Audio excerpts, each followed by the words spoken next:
Good morning, dear children. A pleasant welcome to today's class. Dear children, in today's class, I'm going to start your physics chapter. There are total 5 lessons in your physics part: electricity, magnetic effects of electric current, light reflection and refraction, the human eye and the colorful world, and the sources of energy. So, there are totally 5 lessons in your physics. Today, I'm going to start the first chapter, that is electricity. So, it is very, very important chapter, children. So, electricity has an important place in modern society. It is a controllable and convenient form of energy for a variety of uses in homes, schools, hospitals, industries, and so on. So electricity ಅನ್ನೋದು ಒಂದು controllable and convenient form of energy. ಅಂದರೆ ನಾವು ಅದನ್ನು control ಮಾಡ್ಬೋದು. ನಮಗೆ ಬೇಕಾದಾಗ ನಾವು ಅದನ್ನು ಉಪಯೋಗಿಸ್ಕೋಬೋದು, ಬೇಡದೇ ಇದ್ದಾಗ ಅದನ್ನು ನಾವು ಏನು ಮಾಡ್ಬೋದು, ಉಪಯೋಗಿಸ್ಕೊಳ್ದಲ್ಲೇ ಇರ್ಬೋದು ಬೈ ಯೂಸಿಂಗ್ ಒಂದು ಲಿಂಕ್ ಇದೆ. ಯಾವುದು ಸ್ವಿಚ್ ಅನ್ನೋದು ಒಂದು ಏನಂತ ಹೇಳ್ಬೋದು, ಕಂಡಕ್ಟಿಂಗ್ ಲಿಂಕ್ ಅಂತ ಹೇಳ್ಬೋದು. ಸೊ ಆ ಸ್ವಿಚ್ನ ಆನ್ ಮಾಡಿದಾಗ ಏನಾಗುತ್ತೆ, ಎಲೆಕ್ಟ್ರಿಸಿಟಿನ ನಾವು ಯೂಸ್ ಮಾಡ್ಕೊಳ್ತೇವೆ. ಸ್ವಿಚ್ನ ಆಫ್ ಮಾಡಿದಾಗ ನಾವು ಎಲೆಕ್ಟ್ರಿಸಿಟಿನ ಯೂಸ್ ಮಾಡೋದಿಲ್ಲ. ಸೊ ಹಾಗಾಗಿ ಇದನ್ನು controllable and convenient form of energy ಅಂತ ಹೇಳ್ಬೋದು. ಹಾಗಾದರೆ ಈ ಒಂದು ಲೆಸನಲ್ಲಿ ನಾವು we are going to discuss about the constitutes of electricity and how does it flow in an electric circuit and the factors that control or regulate the current through an electric circuit and many more concepts. Okay, let us start the chapter electricity. Electricity is a basic part of our nature and it is one of our most widely used forms of energy. We use electricity virtually every minute of every day. For example, in lighting, heating, refrigeration, air conditioning, power electromagnets, power computers, to power television, power pumps and to power our vehicles, etc. So ನಾನು already ಹೇಳ್ದಂಗೆ electricity ಅನ್ನೋದು ನಮ್ಮ ಒಂದು ಜೀವನದ ಒಂದು basic part, ಒಂದು ನೇಚರಲ್ಲೇ ಒಂದು basic part ಅಂತ ಹೇಳ್ಬೋದು. ಸೊ ನಾವು ಹಲವಾರು ಫಾರ್ಮ್ಸ್ ಆಫ್ ಎನರ್ಜಿ ಇದೆ. Sound energy, magnetic energy, geo energy, nuclear energy, isn't it? So ಅದರಲ್ಲಿ ಎಲೆಕ್ಟ್ರಿಸಿಟಿ ಅನ್ನೋದು it is most widely used forms of energy ಅಂತ ಹೇಳ್ಬೋದು. ಸೊ ನಾವು ಪ್ರತಿ ಒಂದು ಮಿನಿಟ್ ನಾವು ಮನೆಗಳಲ್ಲಿ ಏನು ಮಾಡ್ತೀವಿ, ಎಲೆಕ್ಟ್ರಿಸಿಟಿ ಉಪಯೋಗಿಸ್ತೀವಿ. ಜಸ್ಟ್ ನೀವೇ ಇಮ್ಯಾಜಿನ್ ಮಾಡ್ಕೊಳ್ಳಿ, ಒಂದು ದಿವಸ ಕರೆಂಟೇ ಇಲ್ಲ ಅಂದರೆ ನಮಗಿರ್ಲಿಕ್ಕಾಗತ್ತಾ? ಸೊ ಅಡುಗೆ ಮನೆಗೆ ಹೋದರೆ ಅಲ್ಲಿ ನಮಗೆ ಮಿಕ್ಸರ್ ಆಗಲಿ, ಗ್ರೈಂಡರ್ ಆಗಲಿ ಕರೆಂಟ್ ಬೇಕು. ಇಲ್ಲಿ ಇನ್ನು ನಾವು ಒಂದು ಬಟ್ಟೆನ ಐರನ್ ಮಾಡಲಿಕ್ಕೆ ಕರೆಂಟ್ ಬೇಕು. ಸೊ ಪಂಪ್ ಮಾಡಲಿಕ್ಕೆ ಕರೆಂಟ್ ಬೇಕು, ನೀರನ್ನು ಪಂಪ್ ಮಾಡಲಿಕ್ಕೆ ಟ್ಯಾಂಕಿಗೆ ಕರೆಂಟ್ ಬೇಕು. ಓಕೆ, ಆ್ಯಂಡ್ ಬಟ್ಟೆ ವಾಶ್ ಮಾಡಲಿಕ್ಕೆ ಕರೆಂಟ್ ಬೇಕು. ಆ್ಯಂಡ್ ಫಾರ್ ಎಂಟರ್ಟೈನ್ಮೆಂಟ್ ಅಂದರೆ ಟಿ ವಿನ ನಾವು ನೋಡಬೇಕಂದ್ರೆ ಕರೆಂಟ್ ಬೇಕು. ಇನ್ನು ರಾತ್ರಿ ಆಗ್ತಿದ್ದಂಗೆ ಲೈಟ್ನಿಂಗ್, ನಾವು ರಾತ್ರಿ ಆಗ್ತಿದ್ದಂಗೆ ಕಂಪಲ್ಸರಿ ನಮಗೇನು ಬೇಕು, ಬೆಳಕು ಬೇಕೇ ಬೇಕು, ಹೌದಲ್ವಾ? ಸೊ ಅವಾಗ ನಮಗೆ ಕರೆಂಟ್ ಬೇಕೇ ಬೇಕು. Okay, so before going to know about the electric current and circuit, let's discuss about the conductors and insulators. The conductors are those materials in which electrons are free to move anywhere inside the matter, like aluminum, copper, etc. All metals are conductors. Nodi. So the substances which allow electricity to pass through them, we are going to call it as what? Conductors. So ಯಾವ ಸಬ್ಸ್ಟೆನ್ಸಸ್ಸು ತನ್ಮೂಲಕ ಕರೆಂಟನ್ನು ಹಾದು ಹೋಗಲಿಕ್ಕೆ ಬಿಡುತ್ತಲ್ಲ, ಅದನ್ನು ನಾವೇನಂತ ಹೇಳ್ತೀವಪ್ಪ? We are going to call it as conductors. Aluminium, copper ಇವೆಲ್ಲವೂ ಏನು ಕಂಡಕ್ಟರ್ಸ್. ಅದು ತನ್ಮೂಲಕ ವಿದ್ಯುತ್ತನ್ನು ಹಾದು ಹೋಗಲಿಕ್ಕೆ ಬಿಡುತ್ತೆ ಮಕ್ಕಳು. ಓಕೆ, ಸೊ ಎಲ್ಲ ಮೆಟಲ್ಸು ಏನೋ conductors. They are the good conductors of electricity. Insulators are those materials in which electrons are not free to move anywhere, like plastic, wood, etc. So insulators ಅಂದರೆ, ಸೊ ಇಲ್ಲಿ ಏನೋ current ಈಸಿಯಾಗಿ ಏನಾಗಲ್ಲ, ಅಂದರೆ current ಪಾಸೇ ಆಗೋದಿಲ್ಲ. The substances which do not allow electricity to flow through them. ಯಾವ substances ತನ್ನ ಮೂಲಕ ವಿದ್ಯುತ್ತನ್ನು ಹಾದು ಹೋಗಲಿಕ್ಕೆ ಬಿಡೋದಿಲ್ವಲ್ಲ ಮಕ್ಕಳ, ಅದನ್ನು ನಾವೇನಂತ ಕರೀತೇವೆ? We are going to call it as what? Insulators. Example ಯಾವುದು? Plastic, wood. ಸೊ ಇದೆಲ್ಲ ಇನ್ಸುಲೇಟರ್ಗೆ ಎಕ್ಸಾಂಪಲ್. ಹಾಗಾಗಿ ನಾವು ಯಾವುದಾದ್ರೂ ಒಂದು ಎಲೆಕ್ಟ್ರಿಕ್ ವರ್ಕ್ನ ಮಾಡಬೇಕಾದ್ರೆ ನೀವು ಅಬ್ಸರ್ವ್ ಮಾಡಿ, ನಾವು ಮೆಟಲ್ ಚೇರ್ ಮೇಲೆ ನಿಂತ್ಕೊಂಡು ಮಾಡೋದಿಲ್ಲ. ವುಡ್ ಸೊ ಒಂದು ವುಡ್ ಸ್ಟೂಲಿನ ಯೂಸ್ ಮಾಡ್ಕೊಳ್ತೀವಿ ಅಥವಾ ಪ್ಲಾಸ್ಟಿಕ್ ಚೇರ್ ಮೇಲೆ ನಿಂತ್ಕೊಂಡು ಯೂಸ್ ಮಾಡ್ತೇವೆ, ಏನೋ ಅವ್ರ ವರ್ಕನ್ನ ಮಾಡ್ತೇವೆ. ಬಿಕಾಸ್ ಏನಾಗಲ್ಲ, ನಮಗೆ ಎಲೆಕ್ಟ್ರಿಸಿಟಿ ಆ ಒಂದು ಇದ್ರ ಮೂಲಕ ಪಾಸ್ ಆಗೋದಿಲ್ಲ. ಹಾಗಾಗಿ ಸೊ ಹಾಗೇನಂದರೆ ಸರ್ಕ್ಯೂಟ್ ಅಂದರೆ ಕಂಪ್ಲೀಟ್ ನಮ್ಮ ಮೂಲಕ ಇದಾದ್ರೂ ಗ್ರೌಂಡಿಗೆ ಟಚ್ ಆದ್ರೇನಾಗುತ್ತೆ, ಕಂಪ್ಲೀಟ್ ಸರ್ಕ್ಯೂಟ್ ಆಗುತ್ತೆ, ಅಂದರೆ ಹೆಚ್ಚಿನ ಒಂದು ಹಾನಿ ಆಗುತ್ತೆ. ಅದೇ ನಮಗೆ ಅದು ಇನ್ಸುಲೇಟ್, ನಾವು ಒಂದು ವುಡ್ ಮೇಲೆ ಅಥವಾ ಪ್ಲಾಸ್ಟಿಕ್ ಚೇರ್ ಮೇಲೆ ನಿಂತ್ಕೊಂಡಾಗ ನಮಗೇನಾಗಲ್ಲ ಅಷ್ಟು ಪ್ರಮಾಣದ ಹಾನಿ ಅಥವಾ ನಮಗೆ ಆ ಒಂದು ಎಲೆಕ್ಟ್ರಿಸಿಟಿ ಶಾಕ್ ಆಗೋದಿಲ್ಲ, ಹೌದಲ್ವಾ? So before going to discuss about the charge, I'm going to say there are two types of current, children. One is static electricity and another is current electricity. So static electricity andreno, so static electricity means there is charge which is not in motion. So ಅಲ್ಲೇನಾಗೋದಿಲ್ಲ, charge moving ಕಂಡೀಷನಲ್ಲಿ ಇರೋದಿಲ್ಲ. ಅದೇ current electricity ಅಂದರೆ so charge moves from one place to another place. So charge ಏನಾಗುತ್ತೆ, ಒಂದು ಕಡೆಯಿಂದ ಇನ್ನೊಂದು ಕಡೆಗೆ ಮೂವ್ ಆಗುತ್ತೆ. ಹಾಗಾದ್ರೆ ಏನು ಚಾರ್ಜ್ ಅಂದ್ರೇನು? ಓಕೆ, ಸೊ ಆಗ ನಿಮ್ಗೆ ಅನಿಸುತ್ತೆ, ಈಗ ಸ್ಟ್ಯಾಟಿಕ್ ಅಂದರೆ ರೆಸ್ಟ್, ಅಂದರೆ ಒಂದೇ ನಿಂತಲ್ಲೇ ಇರೋದು. ಕರೆಂಟ್ ಎಲೆಕ್ಟ್ರಿಸಿಟಿ ಅಂದರೆ ಒಂದು ಚಾರ್ಜು ಒಂದು ಕಡೆಯಿಂದ ಇನ್ನೊಂದು ಕಡೆಗೆ ಮೂವ್ ಆದರೆ ಅದನ್ನು ನಾವೇನಂತ ಹೇಳ್ತೇವೆ, ಕರೆಂಟ್ ಎಲೆಕ್ಟ್ರಿಸಿಟಿ ಅಂತ ಹೇಳ್ತೀವಿ. ಸೊ ನಿಂತಲ್ಲೇ ಅಂದರೆ ಸ್ಟೇಷನರಿ ಒಂದೇ ಪ್ಲೇಸಲ್ಲಿದ್ದರೆ ಅದನ್ನು ಸ್ಟ್ಯಾಟಿಕ್ ಅಂತ ಹೇಳಿದೆ. ಹಾಗಾದ್ರೆ ಚಾರ್ಜ್ ಅಂದ್ರೇನು? ಇಲ್ಲಿ ನೋಡಿ, charge is a characteristics unit of matter by means of which the matter experiences electric forces. It can be either negative or positive. So charge is a characteristics unit of matter by which of the matter experiences electric forces. So charge can be either negative or positive. So positive ಅಂದರೆ ಯಾವುದು? Proton. ನಮ್ಮೆಲ್ಲರಿಗೂ ಗೊತ್ತಿದೆ, each matter is made up of what? So ಪ್ರತಿಯೊಂದು ಮ್ಯಾಟರಲ್ಲಿ ನಮಗೇನಿರುತ್ತೆ, so protons, electrons, neutrons. Protons ಅಂದರೆ positively charge, electrons ಅಂದರೆ negatively charge, neutron ಅಂದರೆ ನ್ಯೂಟ್ರಲಿ ಚಾರ್ಜ್, ಹೌದಲ್ವಾ? So charge is a characteristics unit of matter by means of which the matter experiences electric forces. So coulomb is the SI unit of charge represented by C. So ಹಾಗಾದರೆ SI unit of charge ಯಾವುದು? Coulomb. Coulomb is the SI unit of charge. Okay, so coulomb is the SI unit of charge. ಹಾಗಾದರೆ what is net charge? ಚಾರ್ಜನ್ನ ನೋಡಿ ನಾವು capital letter Q ಈ ಒಂದು ಸಿಂಬಲಿಂದ represent ಮಾಡ್ತೇವೆ. That means total charge ಅಂತಾನೆ. It means what? Total. 1 coulomb net charge is equivalent to the charge contained in nearly electrons 6 into 10 to the power of 18 electrons. So 1 coulomb of net charge is equivalent to the, so 1 coulomb total charge ಎಷ್ಟಕ್ಕೆ ಸಮ ಆಗುತ್ತೆ ಅಂದರೆ, it charge contained in nearly electrons 6 into 10 to the power of 18 electrons. So ಇಲ್ಲಿ ನೋಡ್ಕೊಳ್ಳಿ, here Q is equals to Ne, where Q is the net charge, N is the number of electrons, and E is what? So negative charge on electron. So if Q 1 coulomb, Q 1 coulomb ಅಂತ ನಾವು ತಗೊಳ್ಳೋಣ, ಅಂದರೆ charge 1 ಕೂಲಂಬು. E ಏನಿದೆ 1.6 into 10 raised to minus 19 coulomb. So E ಅಂದರೆ ನೆನ್ಪಿಟ್ಕೊಳ್ಳಿ, negative charge on electron, negative charge on electron. So here we have to find the number of electrons. So number of electrons ಎಷ್ಟಿದೆ ಅಂತ ನಾವು find out ಮಾಡಬೇಕಂದ್ರೆ ನೋಡಿ, Q ಅನ್ನೋದು N-ಗೆ ಸಮ. N is equals to what? Q divided by E. N is equals to Q by E.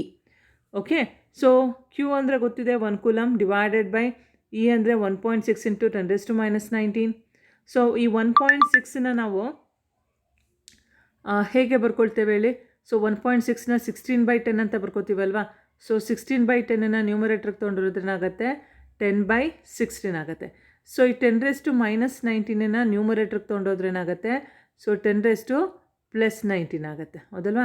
ಈ 10 raised to 19ನಲ್ಲಿ ಒಂದು 10ನ ನಾನು ಹೊರಗಡೆ ತಗೋತೀನಿ. ಸೊ ಅವಾಗೇನಾಗುತ್ತೆ? 10 into 10 100 ಆಗುತ್ತೆ. ಸಿಯಾ? ಸೊ 10 into 10 ನೋಡಿ, 10 raised to 19ನಲ್ಲಿ ಒಂದು 10 ಹೊರಗಡೆ ತೊಗೊಳ್ತಾ ಇದ್ದೀನಿ. ಸೊ ಅವಾಗ ಅಲ್ಲಿ ಏನು ರಿಮೈನಿಂಗ್ ಉಳಿಯುತ್ತೆ? 10 raised to 18. So divided by 16. So 10 into 10 that is 100. 100/16 into 10 raised to 18. So 100ನ್ನು 16ಇಂದ divide ಮಾಡಿದ್ರೆ will get 6.2. Okay, 6.2 into 10 raised to 18. Therefore n is equals to 6 into 10 to the power of 18 electron. So n is equals to 6 into 10 to the power of 18 electron.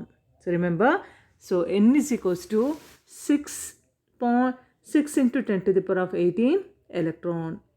Clear? So ಇದನ್ನು ಕೇಳ್ತಾರೆ ನಿಮಗೆ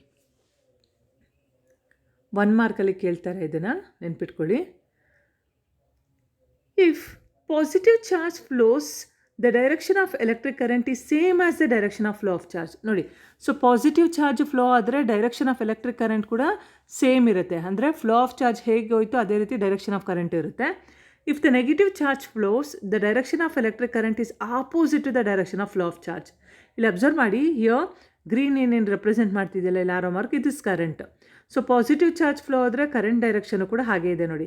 negative charge is opposition to the flow of electric current.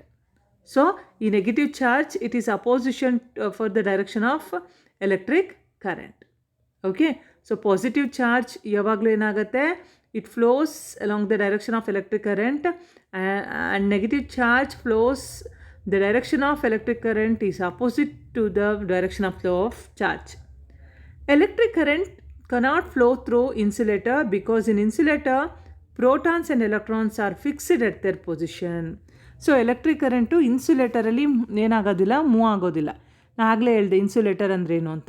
The substances which do not allow the electricity to flow through them. ಯಾವ ಒಂದು ಸಬ್ಸ್ಟೆನ್ಸಸ್ಸು ತನ್ನ ಮೂಲಕ ವಿದ್ಯುತ್ತನ್ನು ಹಾದು ಹೋಗಲಿಕ್ಕೆ ಬಿಡೋದಿಲ್ವಲ್ಲ, ಅದನ್ನು ನಾವೇನಂತ ಹೇಳ್ತೇವೆ ಮಕ್ಕಳ? We are going to call it as what? Electricity, right? Sorry, insulators. The substances which do not allow electricity to pass through them we are going to call it as insulator. ಯಾವ ಒಂದು ವಸ್ತುಗಳು ತನ್ನ ಮೂಲಕ ವಿದ್ಯುತ್ತನ್ನು ಹಾದು ಹೋಗಲಿಕ್ಕೆ ಬಿಡೋಲ್ಲ ಅದನ್ನು ಇನ್ಸುಲೇಟರ್ಸ್ ಅಂತ ಹೇಳ್ತೇವೆ. ಯಾವ ಸಬ್ಸ್ಟೆನ್ಸು ತನ್ನ ಮೂಲಕ ವಿದ್ಯುತ್ತನ್ನು ಹಾದು ಹೋಗಲಿಕ್ಕೆ ಬಿಡುತ್ತಲ್ಲ ಅದನ್ನು we are going to call it as conductors. So ಇನ್ಸುಲೇಟರ್ಸಲ್ಲಿ ಎಲೆಕ್ಟ್ರಿಕ್ ಕರೆಂಟು ಮೂವ್ ಆಗೋಲ್ಲ. ಯಾಕೆ ಇನ್ಸುಲೇಟರಲ್ಲಿ ಕರೆಂಟ್ ಮೂವ್ ಆಗೋಲ್ಲ ಅಂದರೆ, ಇಲ್ಲಿ ಪ್ರೋಟಾನ್ಸ್ ಮತ್ತು ಎಲೆಕ್ಟ್ರಾನ್ಸ್ ಏನಾಗಿರುತ್ತೆ, ಒಂದೇ ಜಾಗದಲ್ಲಿ ಏನಾಗಿರುತ್ತೆ, ಫಿಕ್ಸ್ ಆಗಿರುತ್ತೆ. ನಾನು ಆಗಲೇ ಹೇಳಿದೆ ನೋಡಿ, ಸ್ಟ್ಯಾಟಿಕ್ ಎಲೆಕ್ಟ್ರಿಸಿಟಿ ಅಂದರೆ ಅಲ್ಲಿ ಚಾರ್ಜ್ ಏನಾಗಿರುತ್ತೆ, ಒಂದೇ ಹತ್ರ ಹೋಗಿ ಫಿಕ್ಸ್ ಆಗಿಬಿಡುತ್ತೆ, ಮೂವ್ ಆಗೋಲ್ಲ. ಸೊ ಚಾರ್ಜ್ ಒಂದು ಕಡೆಯಿಂದ ಇನ್ನೊಂದು ಕಡೆಗೆ ಮೂವ್ ಆದರೆ ಮಾತ್ರ ಏನಾಗುತ್ತೆ, ನಮಗೆ ಕರೆಂಟು ಫ್ಲೋ ಆಗುತ್ತೆ. ಸೊ ಅದನ್ನು ನಾವು ಕರೆಂಟ್ ಎಲೆಕ್ಟ್ರಿಸಿಟಿ ಅಂತ ಹೇಳೋದು. Okay, next let us discuss about electric current. The rate of flow of net charge is called current and it is denoted by the symbol capital letter I.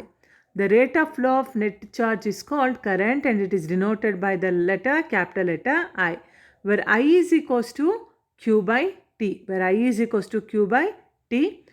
So I means current, Q ಅಂದರೆ ನಾನು already ಹೇಳಿದ್ದೀನಿ, Q ಅಂದ್ರೇನು, charge, T ಅಂದರೆ time. So ಸಿಂಪಲಾಗಿ ನಾವೇನಂತ ಹೇಳ್ಬೋದು, so electric current is nothing but what? The rate of flow of charges. So the rate of flow of electric charge we are going to call it as electric current. Electric current can also be defined as the amount of charge flowing through a unit cross section in unit time per second. In unit time ಬಿಟ್ಟಿದೆ ಅಥವಾ ಇನ್ per second. Okay, so simple ಇದನ್ನೇ ನೀವು define ಮಾಡಿ. The rate of flow of net charge is called current and it is given by the formula I is equals to Q by T. I is equals to what? Q by T. Okay, so I is equals to Q by T. Okay, yes. Next, SI unit of current is ampere and it is denoted by A. So SI unit of charge ಏನು, coulomb. The SI unit of charge is coulomb and the SI unit of the current is ampere and it is denoted by the letter A. So 1 ampere ಅಂದರೆ ಏನು ಹಾಗಾದರೆ ನೋಡಿ, ಇಲ್ಲಿ very simple, ಎಷ್ಟು ನೀಟಾಗಿ ನೆನ್ಪಿಟ್ಕೋಬೋದು ನೋಡಿ. So SI unit of I ಅಂದರೆ ಏನಪ್ಪ, current. SI unit of current, SI unit of current ಏನೋ ಆಂಪಿಯರ್. ಓಕೆನಾ? ಇಲ್ಲಿ Q ಅಂದ್ರೇನು, ಚಾರ್ಜ್. Q ಅಂದರೆ charge. SI unit of charge ಏನೋ, ಕೂಲಂಬ್. ಸೊ ಇದು ಕೆಳಗಡೆ time, S I unit of time ಏನು ಸೆಕೆಂಡ್. ಸೊ ಹಾಗಾದರೆ 1 ಆ್ಯಂಪಿಯರ್ ಅನ್ನೋದೇನಕ್ಕೆ ಸಮ, 1 ಕೂಲಮ್ ಪರ್ ಸೆಕೆಂಡಿಗೆ ಸಮ. ನೋಡಿ ಈ ಒಂದು ಈಕ್ವೇಷನಿಂದನೇ ಅದನ್ನು ನಾವು ಫ್ರೇಮ್ ಮಾಡ್ಬೋದು, ಹೌದಲ್ವಾ. So I is equals to Q by T, S I unit of current, I ಅಂದರೆ current, S I unit of current is ampere, Q ಅಂದರೆ charge, S I unit of charge ಅಂದರೆ ಕೂಲಮ್, ಟಿ ಅಂದರೆ time, S I unit of time ಅಂದ್ರೇನು second. Okay, so 1 ampere is defined as 1 coulomb of a charge flowing per second. Very simple.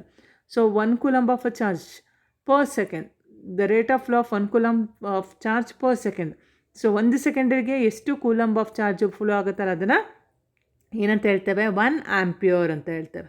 Okay, in an electric circuit the electric current flow in an opposite direction to the flow of electron, that is negative charge. ನೋಡಿ electric ಸರ್ಕ್ಯೂಟಲ್ಲಿ electric current that flows in opposite direction to the flow of electron. ಎಲೆಕ್ಟ್ರಾನಿಗೆ ಏನಾಗುತ್ತೆ, opposite ಡೈರೆಕ್ಷನಲ್ಲಿ flow ಆಗುತ್ತೆ. So that current we are going to call it as conventional current. So ಆ electric ಸರ್ಕ್ಯೂಟಲ್ಲಿ electric current ಆ flow of ಎಲೆಕ್ಟ್ರಾನಿಗೆ ಆಪೋಸಿಟಾಗಿ ಏನು ಫ್ಲೋ ಆಗುತ್ತಲ್ಲ ಅದನ್ನು ನಾವು ಕನ್ವೆನ್ಷನಲ್ ಕರೆಂಟ್ ಅಂತ ಹೇಳ್ತೇವೆ. It flows from positive terminal of a battery or cell to negative terminal. ನೋಡಿ, so current it flows from the positive terminal to the negative terminal. It flows from positive terminal of a battery to the negative terminal. Small quantity of current are expressed in. So always ನೆನ್ಪಿಟ್ಕೊಳ್ಳಿ, the current always the flows from positive terminal of a battery to the negative terminal. ಹಾಗಾದರೆ small quantity of ಕರೆಂಟ್ನ ನಾವು ಹೇಗೆ express ಮಾಡ್ಬೋದು? So ಇಲ್ಲಿ ನೋಡಿ, milliampere. Milliampere means 10⁻³ ampere. Microampere ಅಂದ್ರೇನು? 10⁻⁻6 ampere. So milliampere means 10⁻³ ampere. Microampere means 10⁻⁻6 ampere. Okay, an instrument called ammeter used to measure the electric current in a circuit. So an instrument called ammeter measures the current in circuit. ಹಾಗಾದರೆ ಒಂದು electric ಸರ್ಕ್ಯೂಟಲ್ಲಿ ಯಾವ instrument, ammeter ಅನ್ನೋ ಇನ್ಸ್ಟ್ರೂಮೆಂಟ್ನ ನಾವು ಏನಕ್ಕೆ ಬಳಸ್ತೇವೆ? Electric ಕರೆಂಟ್ನ measure ಮಾಡಲಿಕ್ಕೆ ಬಳಸ್ತೇವೆ. ಓಕೆ, ಸಿಯೋ ನಿಮಗೆ ಕಾಣಿಸ್ತಿದೆ ಅಲ್ವಾ ಇಲ್ಲಿ ammeter? an apparatus or an instrument to measure the value of current. It is always connected in series in a circuit through which the current is to be measured. So ಯಾವಾಗಲೂ ಏನಾಗುತ್ತೆ, ಇದು ಸೀರೀಸಲ್ಲಿ connect ಆಗಿರುತ್ತೆ. ನೆನ್ಪಿಟ್ಕೊಳ್ಳಿ, ಇದಕ್ಕೆ low resistance ಇರುತ್ತೆ. An operators to measure the value of current, it is always connected in series in a circuit through which the current is to be measured. So ammeter is an instrument. It is used to measure the value of current, and remember children, it is always connected in series and it has a low resistance, Okay, next, electric circuit. So electric circuit is nothing but it is a closed path along which the electric current flows. Electric circuit is a closed path along which the electric current flows. ನೋಡಿ, so ನಾವು electric current flow ಆಗಬೇಕಂದ್ರೆ circuit ಯಾವಾಗಲೂ ಏನಾಗಿರಬೇಕು? Closed ಆಗಿರಬೇಕು. So ಎಲ್ಲಾದರೂ circuit break ಆಗಿತ್ತಂದರೆ current pass ಆಗೋದಿಲ್ಲ, ಅಂದರೆ current flow ಆಗೋದಿಲ್ಲ. ಸೊ ನೋಡಿ, ಒಂದು ಸರ್ಕ್ಯೂಟಲ್ಲಿ ಎಲ್ಲಾದರೂ ಒಂದು ಕಡೆ ವೈರ್ ಕಟ್ ಆಗಿತ್ತಂದ್ರೂ ಏನಾಗೋದಿಲ್ಲ, ಕರೆಂಟು ಫ್ಲೋ ಆಗೋದಿಲ್ಲ. ಸೊ ಹಾಗಾದರೆ ವಾಟ್ ಈಸ್ ಎಲೆಕ್ಟ್ರಿಕ್ ಸರ್ಕ್ಯೂಟ್ ಕೇಳ್ತಾರೆ ಮಕ್ಕಳ. ಎಲೆಕ್ಟ್ರಿಕ್ ಸರ್ಕ್ಯೂಟ್ ಅಂದ್ರೇನು? So it is a closed path along which the electric current flows. Here you can see the simple electric circuit. ಇಲ್ಲೊಂದು simple electric circuit ಇದೆ ನೋಡಿ. So this is what a bulb. Okay, this is plug key. This is what an ammeter. Ammeter ನಾನು ಆಗಲೇ ಏನು ಹೇಳಿದೆ, it is an instrument used to measure the value of current. Ammeter is always connected in series ಅಂತ ಹೇಳಿದೆ. ನೋಡಿ, ಇಲ್ಲಿ ಸೀರೀಸಲ್ಲೇ connect ಆಗಿದೆ. ಸೊ ಒಂದೇ ಲೈನ್ ಮೇಲೆ ಒಂದ್ರ ಪಕ್ಕ ಒಂದು ಕನೆಕ್ಟ್ ಆಗಿದೆ, ಸೀರೀಸ್ ಅಂತ ಹೇಳ್ತೇವೆ. ಸೊ ಒಂದು ಕೆಳಗಡೆ ಒಂದು ಕನೆಕ್ಟ್ ಆಗಿದ್ರೆ ಅದನ್ನು ಪ್ಯಾರಲಲ್ ಅಂತ ಹೇಳ್ತೇವೆ. So this we are going to call it as battery. ಯಾವಾಗ ನಾವು ಬ್ಯಾಟ್ರಿ ಅಂತ ಹೇಳ್ತೀವಿ ಅಂದರೆ, ನೋಡಿ, ಒಂದಕ್ಕಿಂತ ಜಾಸ್ತಿ, ಎರಡಕ್ಕಿಂತ ನಮಗೆ ಜಾಸ್ತಿ ಸೆಲ್ಸ್ ಇದ್ದಾಗ ಏನಂತ ಹೇಳ್ತೇವೆ? ಬ್ಯಾಟ್ರಿ. ಇಲ್ಲಿ ನೋಡಿ, ಒಂದು ಪ್ಲಸ್, ಇಲ್ಲಿ ಬಿಗ್ ಲೈನ್ ಇದೆಯಲ್ಲ, ಇದು ಪಾಸಿಟಿವ್ ಟರ್ಮಿನಲ್ ತೋರಿಸಿದ್ರೆ, ಈ ಸ್ಮಾಲರ್ ಲೈನ್ ಇದೆಯಲ್ಲ ಮಕ್ಕಳು, ಇದು ನೆಗೆಟಿವ್ ಟರ್ಮಿನಲ್. ಇದು ಪಾಸಿಟಿವು ನೆಗೆಟಿವ್, ಆಮೇಲೆ positive negative, positive terminal negative ಅಂದರೆ ಇದು ಒಂದು ಸೆಲ್ ಆಯ್ತು. ಈಗ positive negative 2 cell, positive negative ಎಷ್ಟು 3 ಸೆಲ್ ಆಯಿತು. So combination of cells we are going to call it as battery. ಇದೇ ರೀತಿ ಕಾಂಬಿನೇಷನ್ ಆಫ್ ಸೆಲ್ಸ್ನ ನಾವೇನಂತ ಕರಿತೇವೆ, ಬ್ಯಾಟ್ರಿ ಅಂತ ಕರಿತೇವೆ. ಸೊ ಇಲ್ಲಿ ಅಬ್ಸರ್ವ್ ಮಾಡಿ, the arrow shows the direction of electric current in circuit. So ನಾನು ಆಗಲೇ ಹೇಳಿದೆ, the current flows from the positive terminal to the negative terminal. So current ಯಾವಾಗಲೂ ಪಾಸಿಟಿವ್ ಟರ್ಮಿನಲಿಂದ ಏನಾಗುತ್ತೆ, ನೆಗೆಟಿವ್ ಟರ್ಮಿನಲಿಗೆ ಮೂವ್ ಆಗುತ್ತೆ. So in this circuit ammeter is connected in series. ಏನು ನೋಡಿ, ಆಮೀಟರ್ ಎಲ್ಲಿ ಕನೆಕ್ಟ್ ಆಗಿದೆ, ಸೀರೀಸಲ್ಲಿ ಕನೆಕ್ಟ್ ಆಗಿದೆ. Okay, clear? The electrons can only flow when there is a difference of electric potential. ನೋಡಿ, ಎಲೆಕ್ಟ್ರಾನ್ಸು ಎಲೆಕ್ಟ್ರಿಕ್ ಪೊಟೆನ್ಷಿಯಲೇ ಡಿಫ್ರೆನ್ಸ್ ಇದ್ದಾಗ ಮಾತ್ರ ಫ್ಲೋ ಆಗುತ್ತೆ. For example, water flowing through a tube. ನೋಡಿ, ವಾಟರ್ ಯಾವಾಗಲೂ ನೋಡಿ ಹೈ ಪ್ರೆಷರ್ ರೀಜನಿಂದ ಲೋ ಪ್ರೆಷರ್ ರೀಜನಿಗೆ ಏನಾಗುತ್ತೆ, move ಆಗುತ್ತೆ ಕೆಳಗಡೆ, ಹೌದಲ್ವಾ? ಹೈ ಪ್ರೆಷರ್ ಎಲ್ಲಿರುತ್ತೆ ಅಲ್ಲಿಂದ ಲೋ ಪ್ರೆಷರಿಗೆ ಮೂವ್ ಆಗುತ್ತೆ. So it is only possible when there is a high pressure at one side and low at the another side. Then it will move from high pressure to low pressure. So in case of electric current, the flow of charge is made possible due to chemical action within a cell that generates the potential difference across the terminals of the cell. So ಇದು ನಾವು example, ವಾಟರ್ನ example ತೊಗೊಂಡಾಗ water high ಪ್ರೆಷರಿಂದ low pressure ರೀಜನ್ಗೆ move ಆಗುತ್ತೆ. ಅದೇ electric current ಕೇಸಲ್ಲಿ ಏನಾಗುತ್ತೆ ಅಂದರೆ, the flow of charge is made possible due to the chemical action within a cell. So it is made possible to the chemical action. ನಾ ಆಗಲೇ ಹೇಳಿದಾಗೆ ಸೆಲ್. ಸೊ ಸೆಲ್ ಅಂದರೆ ಇದರಲ್ಲಿ ಏನಿರುತ್ತೆ, ಕೆಮಿಕಲ್ ಇರುತ್ತೆ. ಈಗ ನಾವು ಡ್ರೈ ಸೆಲ್ ಉಪಯೋಗಿಸ್ತೀವಲ್ಲಪ್ಪ, ಟಾರ್ಚ್ಗಳಲ್ಲಿ ಉಪಯೋಗಿಸ್ತೇವೆ, ರಿಮೋಟ್ಗಳಲ್ಲಿ ಉಪಯೋಗಿಸ್ತೇವೆ, ಗಡಿಯಾರಗಳಲ್ಲಿ ಉಪಯೋಗಿಸ್ತೇವೆ. ಆ ಸೆಲ್ ಏನಿದೆಯಲ್ಲ, ಸೆಲ್ಲಲ್ಲಿ ಏನಿರುತ್ತೆ, ಕೆಮಿಕಲ್ ಎನರ್ಜಿ ಇದೆ. ಕೆಮಿಕಲ್ ಎನರ್ಜಿ ಏನಾಗುತ್ತೆ, ಎಲೆಕ್ಟ್ರಿಕಲ್ ಎನರ್ಜಿ ಆಗಿ ಕನ್ವರ್ಟ್ ಆಗುತ್ತೆ. So in case of electric current, the flow of charge is made possible due to the chemical action. ಆ ಕೆಮಿಕಲ್ ಆ್ಯಕ್ಷನಿಂದ ಏನಾಗುತ್ತೆ, ಫ್ಲೋ ಆಫ್ ಚಾರ್ಜು ಪಾಸಿಬಲ್ ಆಗುತ್ತೆ. So that generate potential difference across the terminals of the cell. So ಅದೇನು ಮಾಡುತ್ತೆ, that's generates the potential difference across the terminals of the cell. Okay, clear children? Yes. So in today's class we discussed about the importance of electricity, and we discussed about the conductors, insulators, and also we learnt about charge, and also we learnt about the definition of electric current, ampere and coulomb, and also we learnt about ammeter and also simple circuit, isn't it? So ನಾನು morning live ಕ್ಲಾಸಲ್ಲಿ ಒಂದು example ಪ್ರಾಬ್ಲಮ್ನ ಕೂಡ ಹೇಳ್ಕೊಟ್ಟಿದ್ದೆ. So ಅದು exercise ನಿಮಗೆ example 12.1ನಲ್ಲಿದೆ. So it is based on water charge. Q is equals to IT, ಅಂದರೆ I is equals to Q/T ಅನ್ನೋ ಒಂದು ಫಾರ್ಮುಲಾ ಏನನ್ನು ಹೇಳಿದ್ನಲ್ಲ, ಆ ಒಂದು ಫಾರ್ಮುಲಾ ಮೇಲೆ ಬೇಸ್ ಆಗಿರೋ ಒಂದು ಪ್ರಾಬ್ಲಮ್ನ ಕೂಡ ಮಾಡಿಸಿದ್ದೆ. ಸೊ ಆ ಒಂದು ಪ್ರಾಬ್ಲಮ್ನ ಕೂಡ ನಿಮಗೆ ಹೋಮ್ವರ್ಕ್ಗೆ ಬರಲಿಕ್ಕೆ ಕೊಟ್ಟಿದೆ. ಅಂದರೆ ಟೆಕ್ಸ್ಟ್ ಬುಕ್ಕಲ್ಲಿ 3 ಕ್ವಶನ್ಸ್ ಇದೆ, ಪೇಜ್ ನಂಬರ್ 94. ಅದನ್ನು ನಿಮ್ಮ ಹೋಮ್ವರ್ಕಲ್ಲಿ ಬರೀಲಿಕ್ಕೆ ಕೂಡ ಇನ್ಫಾರ್ಮ್ ಮಾಡಿದೆ. ಸೊ ಯಾರು ಲೈವ್ ಅಟೆಂಡ್ ಆಗಿಲ್ಲ ಅವರು ಅದನ್ನು ಸಾಲ್ವ್ ಮಾಡಿ ಕಳಿಸ್ಬೇಕು. Clear? Yes. So in the next class I am going to continue the further topics of this lesson. Next ಕ್ಲಾಸಲ್ಲಿ ಫರ್ದರ್ ಟಾಪಿಕ್ಸ್ನ ಏನು ಮಾಡ್ತೀನಿ, ಎಕ್ಸ್ಪ್ಲೇನ್ ಮಾಡ್ತಾ ಹೋಗ್ತೀನಿ. Okay, so till that, so read this again and again.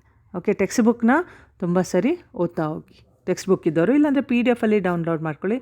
Okay, so meet in the next class. Till that take care. Bye bye children.